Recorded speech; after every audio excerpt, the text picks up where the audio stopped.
Vamos a ir al libro de los Hechos de los Apóstoles, capítulo 4.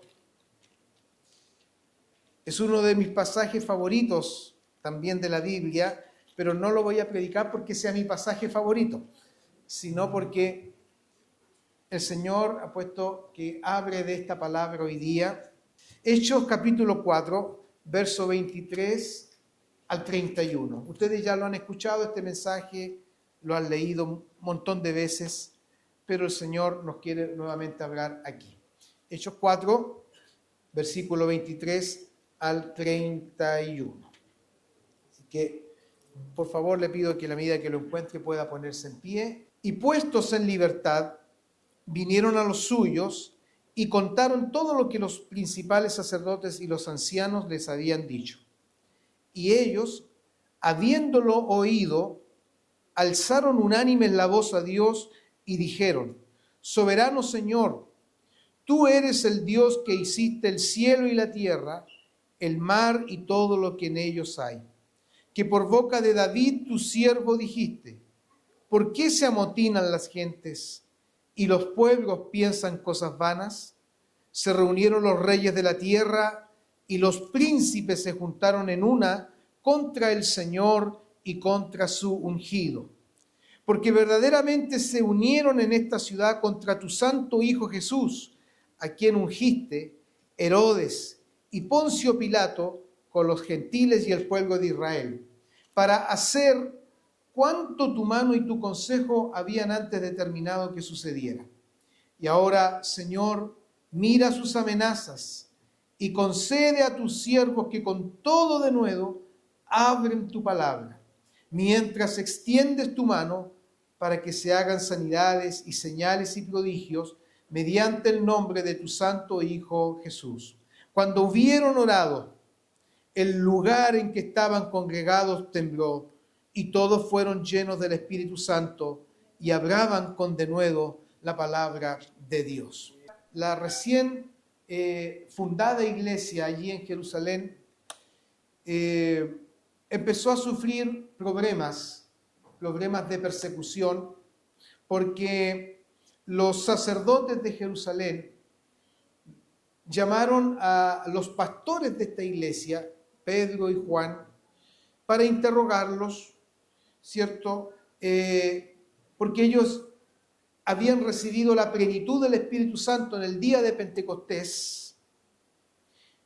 y esa plenitud y ese poder del Espíritu Santo los levantó para que pudieran predicar el Evangelio de Cristo con poder y autoridad. Y los resultados de aquello fueron asombrosos, maravillosos.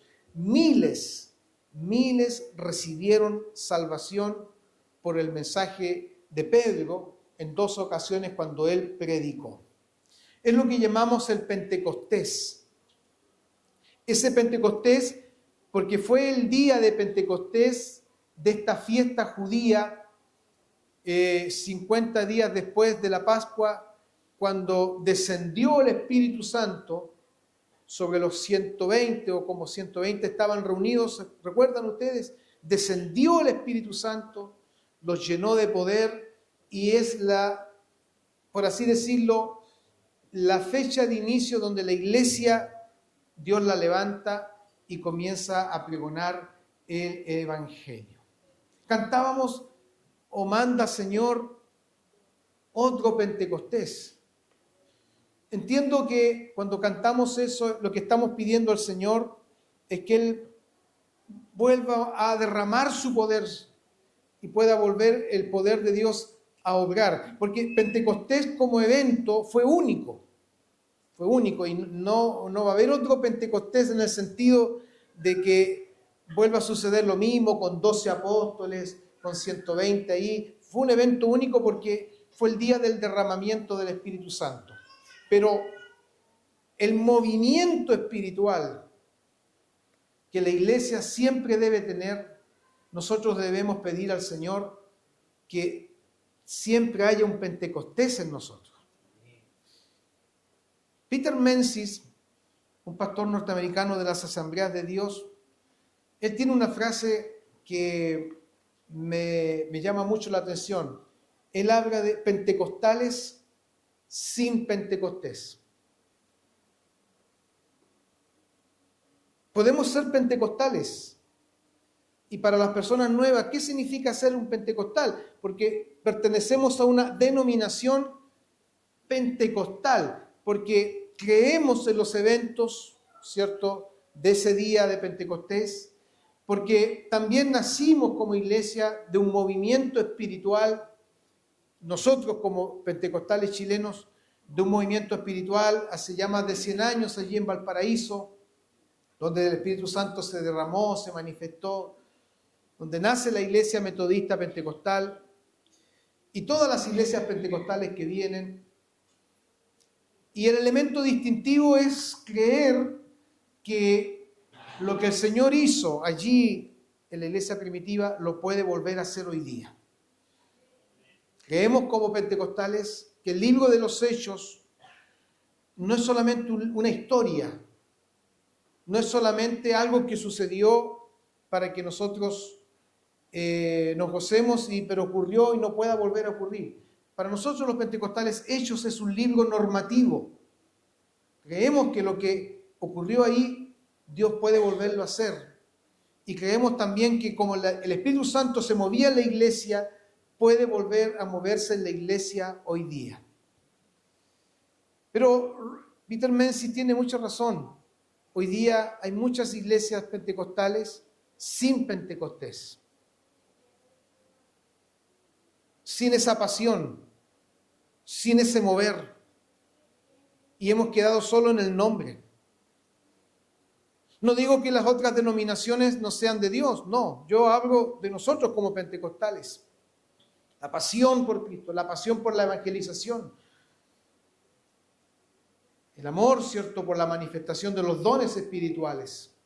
Y el creer que el Señor sigue haciendo sanidades, señales y prodigios en medio de su pueblo. Que Dios nos ayude a ser pentecostales con Pentecostés. Que haya un Pentecostés en nosotros, que haya esa llama ardiendo en nosotros. Porque la iglesia primitiva, Dios los levantó con poder. Dios los levantó con gracia, con autoridad. Pero obviamente el enemigo también se levantó en contra de la iglesia y siempre Satanás se ha levantado contra la iglesia. A veces creemos que la iglesia está bien con el mundo y que el mundo nos acepta y que el mundo nos reconoce. No nos confundamos. No nos confundamos. Siempre la verdadera iglesia de Cristo no puede agradar al mundo. No podemos agradar al mundo en el sentido de condescender con el mundo y su sistema. No podemos, porque la iglesia, su naturaleza es celestial. Y tal como oró Jesús por sus discípulos, te pido, Padre, que no los quites del mundo, sino guárdalos del mundo. Porque estamos en el mundo, pero no somos del mundo. Estamos en este mundo, hay un sistema, pero ese sistema que es contrario a la palabra de Dios no puede ser nuestro sistema. Por eso la iglesia debe vivir de acuerdo a la normativa de la palabra de Dios. Entonces Satanás se levanta contra la iglesia y los principales sacerdotes llaman a Pedro y a Juan y los van a interrogar y les dicen, a ver, ¿con qué autoridad ustedes dicen estas cosas? ¿Quién les dio esa autoridad? Bueno, entonces ahí el Señor nuevamente va a usar a Pedro y les habla, le entrega un sermón a ellos y Pedro va a decir, ¿cierto?, que en ninguno otro hay salvación, porque no hay otro nombre bajo el cielo dado a los hombres en quien podamos ser salvos. Entonces dice la palabra del Señor que viendo el denuedo de Pedro y de Juan, denuedo significa confianza, convicción, significa esta valentía para hablar de Cristo. Los sacerdotes, los religiosos, viendo estas cosas en ellos y viendo que eran hombres sin letras, y del vulgo. Cuando habla sin letras, quiere decir que eran hombres que no tenían preparación rabínica, no tenían educación religiosa ni teológica rabínica, y además eran del vulgo, eran del pueblo, ¿cierto? Se maravillaban y les reconocían que habían estado con Jesús. Porque Dios había usado a Pedro y a Juan para traer sanidad sobre un cojo. ¿Se acuerdan que estaba allí en uno de los pórticos del templo? Entonces todo esto produjo un revuelo. Gloria al Señor. Todo trajo un revuelo, porque había sido sanado un hombre. Pero Pedro les dice, ¿cierto?, que ellos no pueden dejar de decir lo que han visto y lo que han oído. Qué interesante. Estamos llamados a testificar de lo que hemos visto y de lo que hemos oído. No podemos testificar de Cristo si no hemos vivido la vida de Cristo en nosotros, si no hemos experimentado el poder del Señor. ¿Qué testimonio va a ser ese? No va a tener ningún respaldo. Pedro les dijo, no podemos dejar de decir. ¿Y por qué esto? No podemos dejar de decirlo, porque en ellos estaba ese poder, esa llama encendida que los impulsaba a hablar del Señor y no podían callar, aunque ellos le dijeron, no hablen más en el nombre de Cristo. Los llamaron, los intimidaron, que en ninguna manera hablasen ni enseñasen en el nombre de Jesús. Mas Pedro y Juan respondieron diciendo, juzguen si es justo delante de Dios obedecer a ustedes antes que a Dios. Y ahí esta frase de antología, porque no podemos dejar de decir lo que hemos visto y oído. Pedro y Juan fueron claros, miren, nosotros tenemos que obedecer a Dios. Y si el obedecer a Dios significa que ustedes nos tomen presos, que ustedes nos encierren en la cárcel, lo sentimos, pero debemos obedecer a Dios antes que a los hombres. Es en este contexto que está esta frase, porque algunos de repente dicen, no, yo solamente obedezco a Dios. Yo no obedezco a hombre alguno, yo no obedezco ni al pastor ni a nadie, yo obedezco a Dios, porque los apóstoles dijeron, es necesario obedecer a Dios antes que a los hombres. No, ese no es el contexto es este, que cuando los hombres te llaman a hacer algo que está contrario a tu fe y a tu conciencia cristiana, ahí, aunque tengas que sufrir castigo y sufrir oprobio, es necesario obedecer a Dios antes que a los hombres. Y ahí dice que los amenazaron nuevamente y los soltaron. Los soltaron, porque no hallaron nada como tomarse para poder castigarlos. ¿Sabe usted que el hombre en que el Señor había hecho esa sanidad tenía más de 40 años? Y de nacimiento él era cojo y el Señor lo sanó. Entonces, ¿qué hacen los apóstoles? Después de que los amenazan, los llaman, los amedrentan, dice que puestos en libertad, vinieron a los suyos. Esto yo lo he predicado más de alguna vez en la iglesia, pero no me ponga cara de que otra vez el pastor diciendo lo mismo. No, porque el Señor nos va a hablar también aquí, nuevamente. Vinieron a los suyos. Esto es lo que se llama sentido de pertenencia. Todo cristiano debe tener un sentido de pertenencia a la iglesia. Vinieron a los suyos. La iglesia es tu familia. La iglesia es el cuerpo de Cristo. La iglesia es el rebaño del cual usted es una oveja. Y yo me alegro tanto cuando hay hermanos que piden la oración, porque ¿a quién le van a pedir la oración? ¿Al vecino? ¿Al colega que no conoce al Señor? ¿A quién tenemos que pedir oración? A los nuestros. Debes pedir a los tuyos. Cuando te sientas en un problema, en una situación, vinieron a los suyos.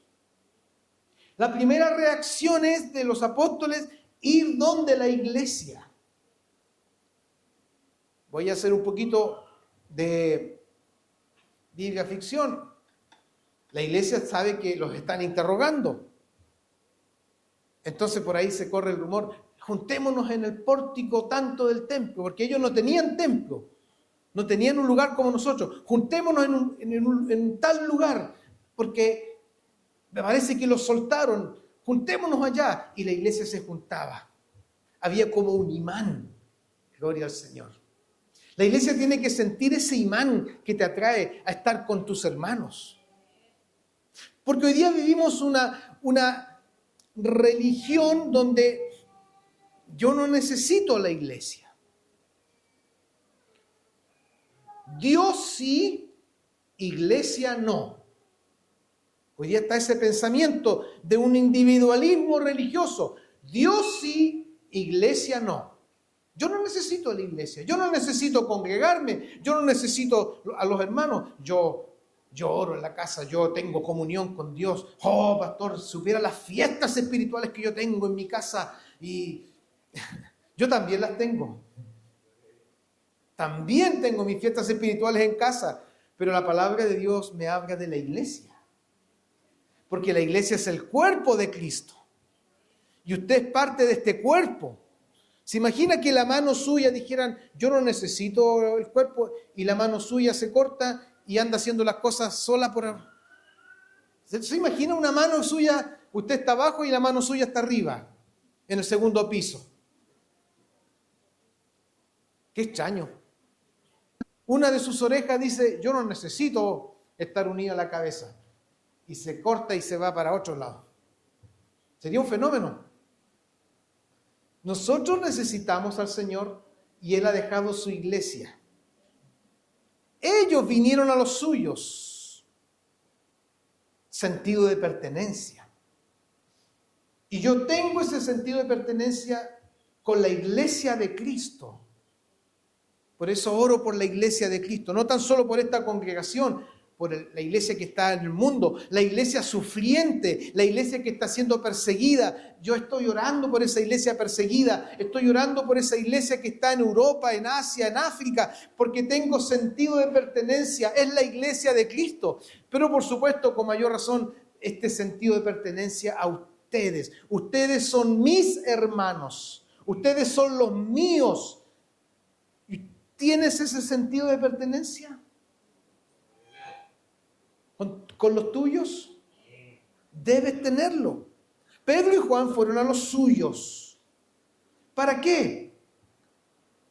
Para contarle todo lo que los principales sacerdotes y ancianos le habían dicho. Les contaron, no hubo nada que ocultar, les contaron, miren, nos amenazaron y nos dijeron que no habláramos nunca más en nombre de Cristo. Qué importante es, queridos hermanos, este sentido de pertenencia. Si no tienes sentido de pertenencia por la iglesia, algo está pasando. Algo está fallando. Por algo el Señor dejó la iglesia. A mí me pasa que cuando me ausento de la iglesia a veces por motivo de descanso, extraño la iglesia, extraño la comunión. Y la verdad que no entiendo a personas que llamándose cristianos no se congregan, pasan meses, pasan años. Entonces, ¿de qué cristianismo me estás hablando? Por eso hoy día vimos este individualismo, Dios sí, iglesia no. Y con esto no quiero decirle que usted tenga que estar todos los días aquí en la iglesia y todos los días congregándose. Eso ya pasa a ser un activismo. Lo que quiero decir es que sientas la comunión y sientas el lazo con tus hermanos. Con tus hermanos en Cristo.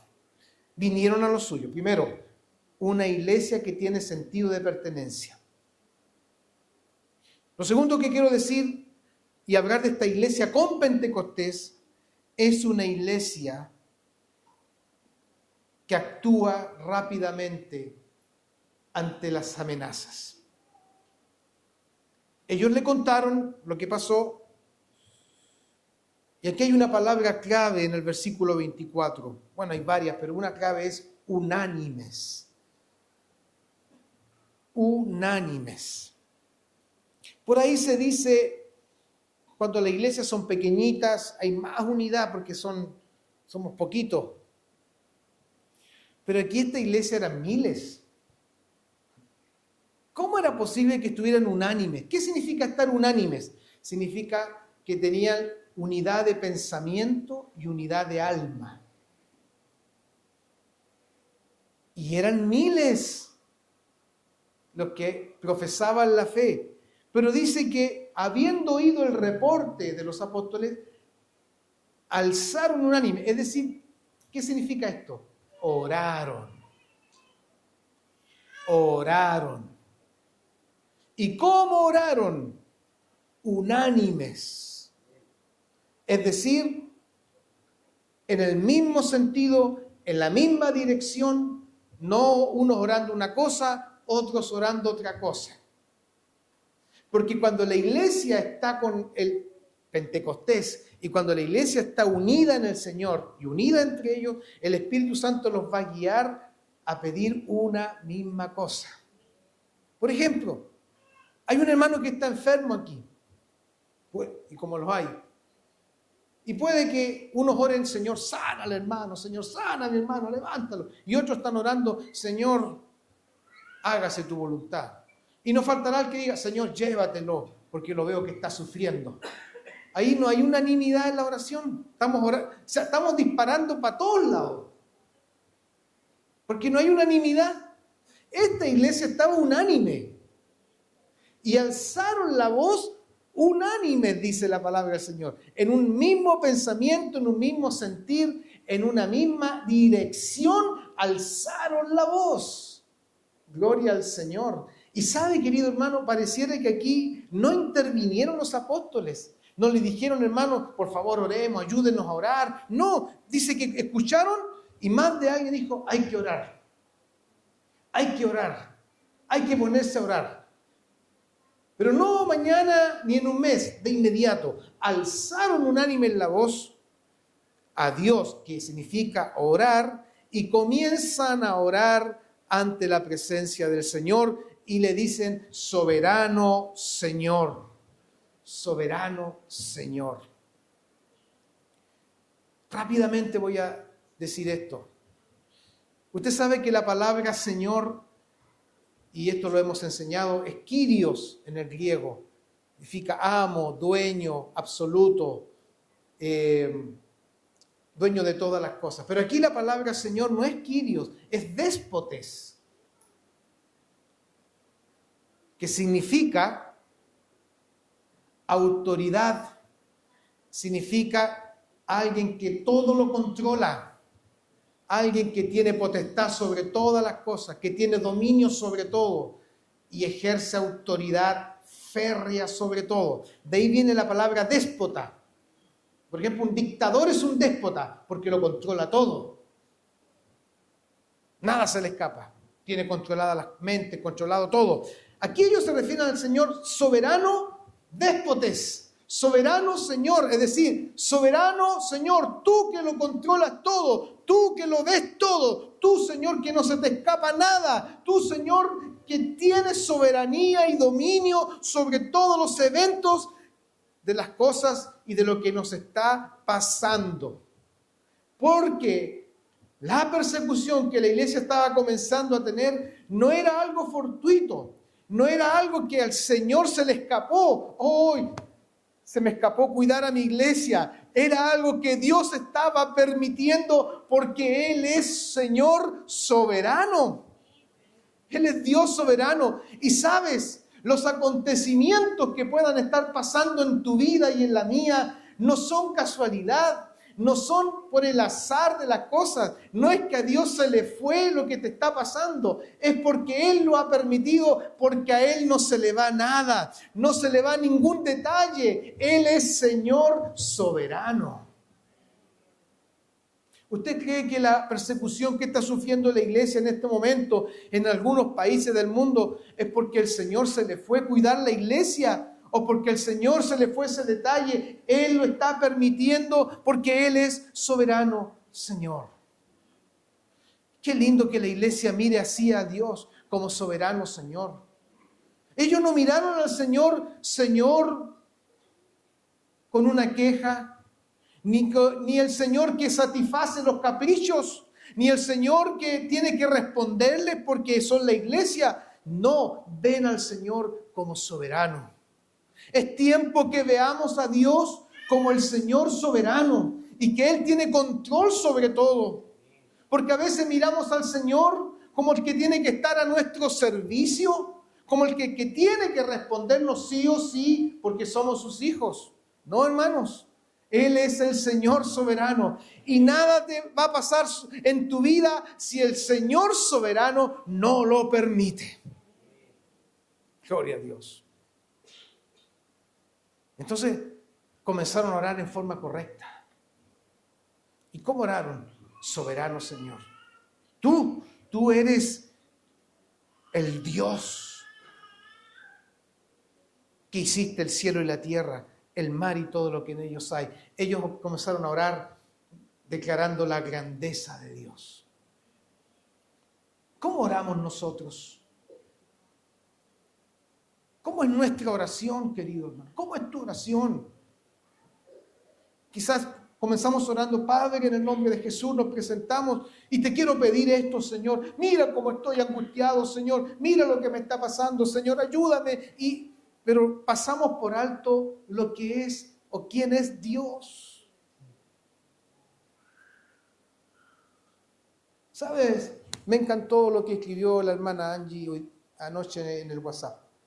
Vamos a orar hoy día entre las 6 y las 9 de la mañana. No sé cuántos lo hicieron. No sé si lo hicieron. Parece que no. Parece que la lluvia fue más fuerte. Qué pena, ¿eh? Porque si yo lo hubiera llamado, vamos a orar afuera, lo entiendo que no hayan orado porque se iban a mojar, pero estabas en tu casa. Pero quiero avanzar. Y ella dijo, vamos a orar, pero vamos a dar gracias. Vamos a alabar al Señor porque Él ha oído nuestras oraciones esta semana. Y yo le hice caso, hermana. Yo le hice caso. Y sabe que de todo el tiempo que oré, el 95% de mi oración fue gracias, Señor. Tú eres el Señor soberano. Tú vas a responder. Tú tienes la victoria. Gracias. Y empecé a alabar al Señor. Gracias, Señor. Hemos orado por los enfermos. Gracias porque tú vas a obrar. Gracias, Señor, porque tú nos vas a dar salud. Gracias, Señor, porque tú nos vas a dar victoria. Y sabe que el Espíritu me instaba a alabar, a dar gracias. Y quería pedir por esto. No, y el Espíritu me instaba a orar. Dar gracias. Alaba mi nombre, alaba mi nombre. Y empecé a alabar al Señor. ¿Sabes por qué? Porque es bueno que reconozcamos quién es Dios. Dejemos ya de reconocer tanto lo que somos nosotros y nuestras falencias y nuestras dudas y nuestras necesidades y comienza a reconocer quién es Dios, soberano Señor, creador de los cielos y de la tierra, le dice. Tú que hiciste el cielo y la tierra, tú que hiciste el universo, tú que hiciste la grandeza del mar, tú que hiciste las maravillas de la tierra. Gloria al Señor, ese eres tú. Gloria a Dios, cuando comienzas a orar así, reconociendo la grandeza de Dios, tu oración se enfoca correctamente y comienzas a orar con fe. Y te das cuenta que tu problema, tu necesidad es así ante la grandeza de Dios. Pero cuando comienzas a orar y te enfocas de inmediato en tu necesidad, es que me falta esto, es que me falta esto otro. Mira, Señor, no tengo trabajo. Mira, Señor, se burlan de mí. Mira, Señor, estoy enfermo. Ay de mí, Señor, estoy enfermo. Cuando tu oración se enfoca en ti, cuando tu oración es antropocéntrica, es decir, enfocada en ti como hombre, como persona, dejas de enfocarte en el Señor. Te aseguro que te levantas igual de esa oración y no sentiste y no recibiste nada. Pero cuando te enfocas en la grandeza del Señor, como lo hizo la iglesia primitiva, soberano Señor, tienes el control de todas las cosas. Tú hiciste todo, el cielo y la tierra. Tu oración, te aseguro, va a ser encaminada a algo grande. Y te vas a levantar de esa oración. Algo pasó en tu vida.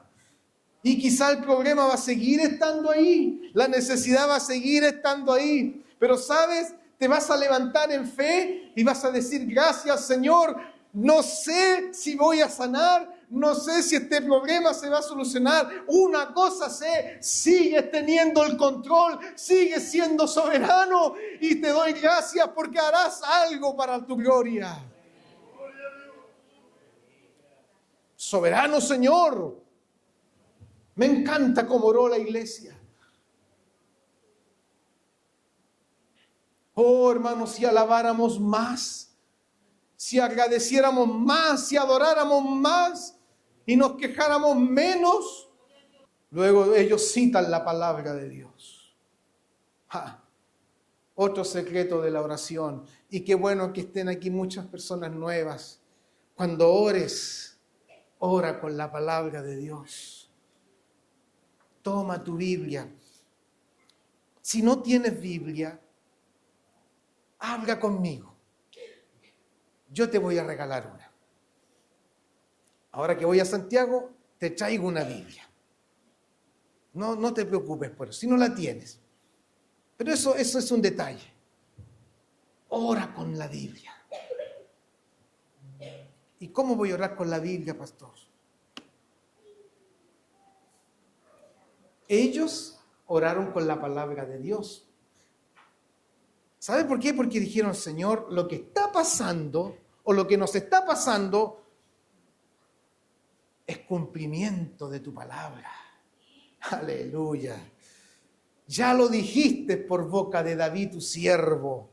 Y citan el Salmo número 2.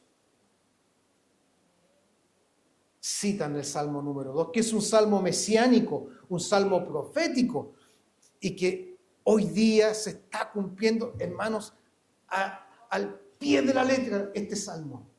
¿Por qué se amotinan las gentes? Y los pueblos piensan cosas vanas. Me imagino aquí a las Naciones Unidas.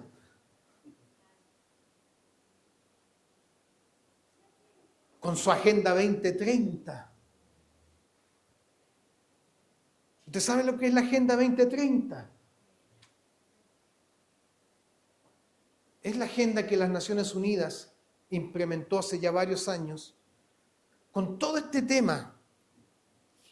Que puede que me corten la transmisión pero no importa, lo tengo que decir. Con todo su tema de la ideología de género, con todo su tema del aborto libre, la Agenda 2030. Por eso por ahí el señor Milei, y no estoy hablando defendiendo al presidente de Argentina, pero en su alocución el año pasado en las Naciones Unidas dijo, esta agenda es una agenda que ha fracasado y no sirve y nos quieren esclavizar. Es tiempo que las Naciones Unidas tenga otra agenda, y propuso la Agenda 2050 de libertad y de todos los principios libertarios. Pero esta Agenda 2030, que es un programa, por así decirlo, que es toda una maquinaria que las Naciones Unidas han levantado, es contraria a la fe. Y lo estamos viendo hoy día. ¿Por qué se amotina la gente? ¿Por qué los pueblos piensan cosas vanas? Porque todas esas cosas vanas, cosas que no tienen ningún contenido. Porque se han reunido los reyes de la tierra y los príncipes se juntaron en una contra el Señor y contra su Cristo o el ungido. David lo profetizó miles de años atrás y se comenzó a cumplir en los tiempos de la iglesia. Y hoy día lo estamos viendo, querido hermano, con mayor nitidez. No sé si usted lo ve o estamos tan, ¿cómo decirlo? Estamos tan durmiendo espiritualmente que, como nos hablaba el Señor días atrás, la falta de sabiduría. No, si todo es bueno, todo es lindo, todo es sano. No, no hay peligro en esto. Toda esta agenda es una agenda anticristiana, una agenda que se ha levantado contra Dios y contra la iglesia. Pero ellos dicen, verdaderamente se unieron en esta ciudad. Ellos hablan de lo que les pasó a ellos. Se unieron en esta ciudad contra tu santo Hijo Jesús, a quien tú ungiste, a Herodes. Junto con Herodes se unieron y Poncio Pilato con los gentiles y el pueblo de Israel, para hacer cuanto tu mano y tu consejo habían antes determinado que sucediese. Señor, esto estaba escrito. Estaba escrito. Pero ahora quiero terminar, o mejor dicho, entrar en la última parte. Hablamos de una iglesia que está amenazada. Hablamos de una iglesia que dirige su oración correctamente, sustentado en la palabra de Dios. Y quiero hablar ahora de una iglesia que se levanta en fe. Pentecostales con Pentecostés. Versículo 29. Y ahora, Señor, mira sus amenazas. Míralas, Señor. Y aquí nuevamente la oración está enfocada correctamente. ¿Qué hubiéramos hecho nosotros? Mira sus amenazas, Señor. Quita esta amenaza. Señor, sálvanos. Sácalos. ¿Cómo oran ellos frente a las amenazas? Y esto es lo que nosotros debemos orar correctamente. Mira sus amenazas, como diciendo, Señor, tú lo ves todo. Y ante ti nada se puede ocultar. Y sé que estás viendo todo lo que ellos están haciendo y diciendo. Pero también te pedimos algo. Ellos no van a pedir poder político, no van a pedir poder económico, no van a pedir poder para contrarrestar, poder humano para contrarrestar las amenazas. ¿Qué van a pedir? Concede a tus siervos, concede a Pedro, concede a Juan, concede a lo que tú estás levantando para que prediquen tu palabra. Porque vamos a ver que después Dios va a levantar a Esteban, gloria al Señor, como predicador. Dios va a levantar a Felipe como evangelista. No eran los únicos que Dios iba a levantar. Concede a estos siervos tuyos. Dale, Señor, buenos contactos políticos y sociales para que enfrenten esta situación. ¿Qué le piden? Piden, Señor, que con todo denuedo, aleluya, abren tu palabra. Esa es la forma correcta de orar. Aquí la palabra denuedo en el griego es que con toda confianza, incluso que con toda poder, que con toda fuerza y actitud sigan predicando tu palabra. ¿Sabes por qué, querido hermano? Porque lo único que cambia el status quo de una situación es la palabra de Dios. Lo único que puede cambiar las mentes, los corazones, las vidas, las familias, los hogares, lo único que puede cambiar incluso una sociedad es la predicación poderosa de la palabra de Dios. La fiel exposición de la palabra de Dios, la poderosa palabra de Dios puede cambiar las mentes, puede libertar las mentes. La palabra de Dios. Qué importante es que oremos para que el Señor conceda a los que predican su palabra fielmente, la hagan con todo denuedo, con toda confianza, con toda actitud, gloria al Señor, cosa que cuando te pares a predicar la palabra, por supuesto, con humildad debes hacerlo, pero con la confianza en el Señor de que estás predicando lo que Dios quiere que prediques, porque te has preparado, porque estás siendo un fiel expositor de su palabra, y eso te va a dar confianza. Con todo de nuevo abren tu palabra. Gloria al Señor. Mientras tanto, Señor, se predica tu palabra. Yo no sé si usted quiere que se siga predicando la palabra de Dios. Que se siga exponiendo fielmente la palabra de Dios, correctamente. Se siga exponiendo la palabra de Dios, porque cuando se expone la palabra de Dios correcta, fielmente, con una exégesis que debe ser de acuerdo a la palabra del Señor, Dios esa palabra la va a usar y va a bendecir a todos los que la escuchan. Mientras que se predica tu palabra, Señor, tu mano esté extendida.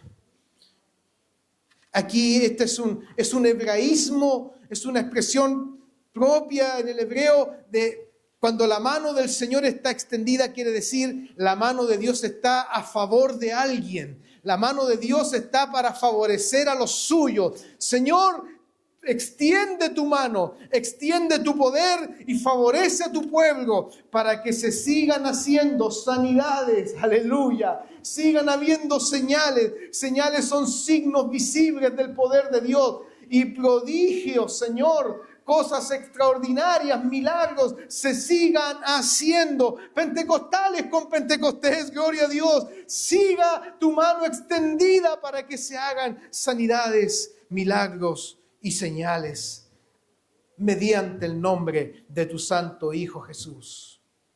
Alabado sea el Señor. Soy un fiel creyente de que Dios siga haciendo sanidades hoy día. Y Dios siga haciendo señales y Dios siga haciendo prodigios. No porque los merezcamos y no porque Dios te ha obligado a hacerlo. No, no, no. Dios las hace por misericordia y por pura misericordia las hace. Y sé que el Señor ha hecho sanidades aquí, ha hecho milagros, ha hecho prodigios. Una cosa es que no las contemos, una cosa es que no las digamos, pero yo sé que en este año ya llevamos 3 meses, Dios ha hecho sanidades en tu vida. Dios ha hecho milagros, ¿cierto? Dios ha hecho cosas extraordinarias. Dios te ha respondido la oración. Dios ha hecho algo que nadie podía hacer. Dios lo ha hecho. El Señor tiene su mano extendida sobre ti. Pero ellos oran, Señor, por un lado, que los apóstoles sigan predicando la palabra. Estamos orando por ellos. Pero por otro lado también, Señor, esa palabra vaya acompañada de sanidades, de prodigios, de milagros, Señor. Gloria a Dios, mediante el nombre de tu santo Hijo Jesús. Esa es la oración que nos enseña aquí la palabra. Por eso digo que Hechos es un libro normativo, porque podemos extraer lecciones para la iglesia de lo que la iglesia primitiva vivió.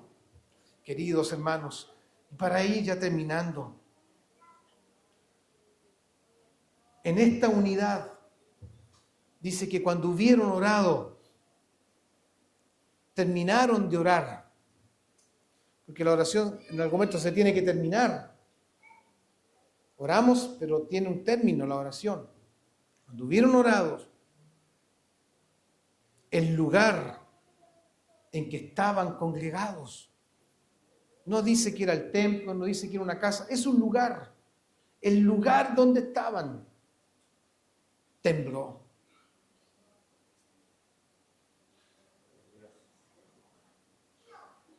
No vamos a pedir al Señor, Señor, que tiemble este lugar. Ahora, si Dios lo quiere hacer, lo puede hacer.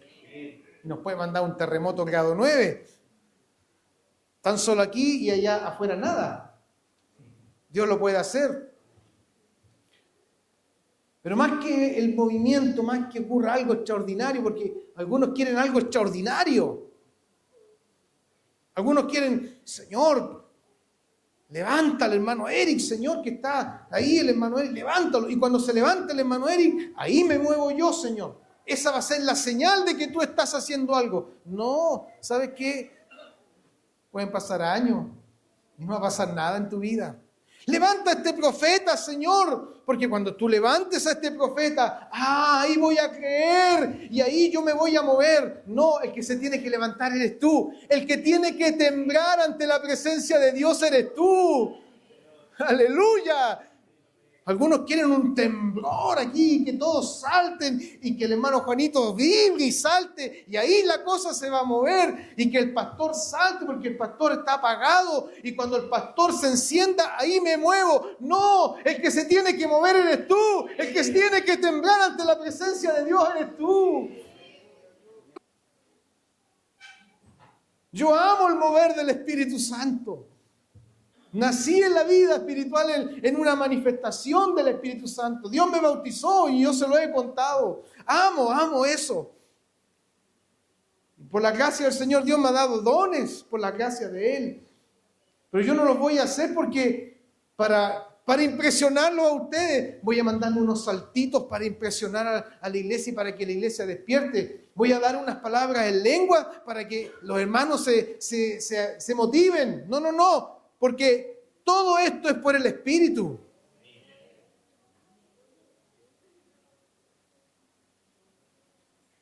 Y algunos están esperando que el pastor se mueva, que el pastor brinque, que el pastor salte, que el pastor ore. Yo estoy orando. Y no te quepa la duda que si el Espíritu me hace dar un brinco aquí, y me hace hablar en lengua, incluso si me hace correr por este lugar y alabar al Señor, lo voy a hacer porque es el Espíritu el que me mueve. Pero no esperes que otro lo haga, tú te tienes que mover, tú tienes que alabar, tú tienes que adorar, porque eres tú el responsable de tu vida, tú eres la iglesia, tú tienes que temblar ante su presencia. Y no me mire con una cara de molesto. ¿Por qué aquí la iglesia tembló el lugar? Porque estaban todos unánimes. Y eso nos falta a nosotros, la unanimidad. Porque algunos piensan, no, que tiene que ser así, tiene que ser acá. Algunos dicen, no, que tiene que haber un profeta que se levante. Otros dicen, no, sí. Y al final no hay unanimidad.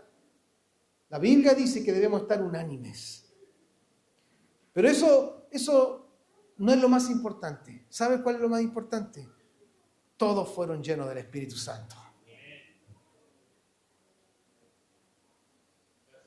Todos. No tan solo el que está delante. Todos fueron llenos del Espíritu. Y nos habla de una llenura. Y voy terminando ya. Perdón, la hora pasó, pero el bautismo en el Espíritu Santo es una vez. No hay dos bautismos, pero la llenura del Espíritu Santo es cada vez que sea necesaria. Hoy quizás no estás lleno del Espíritu. A lo mejor en el culto pasado, el domingo pasado, estábamos todos llenos. Hoy día, ahí nomás. Y se nota, porque somos así, para allá, para acá. Pero Dios quiere llenarnos de su Espíritu, de su gracia, de su poder, del fruto del Espíritu. Y esa llenura fue la respuesta a la oración de ellos, porque dice, y hablaban con denuedo la palabra de Dios. Hablaban con denuedo.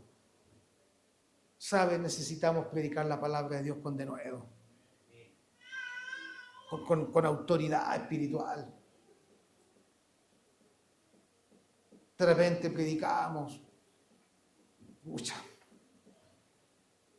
Falta esa autoridad espiritual, esa gracia, esa unción. Pero el Señor la ofrece. No te conformes. Busca más esa presencia, esa llenura espiritual. ¿Y sabes qué? Vas a contagiar a otros con esa llenura del Espíritu. Vas a que otros también la quieran. Que el Señor bendiga su palabra. Una iglesia que ora correctamente va a producir el efecto. Hoy día quizás somos pentecostales sin Pentecostés. Y no estoy alabando una denominación, no, no, no. No, no, no. Porque el Pentecostés es para toda la iglesia. No tan solo los que se denominan pentecostales, es para los bautistas, los asambleístas, aliancistas, es para todos. ¿Pero por qué he querido decir esto? Porque nosotros muchas veces nos jactamos, somos pentecostales. Nosotros sí que tenemos el Espíritu. Nosotros no estamos muertos como otros. Pero resulta que a veces estamos más dormidos que otros. Por eso tenemos que ser estos pentecostales que amen el poder del Señor. ¿Cuántos quieren ese?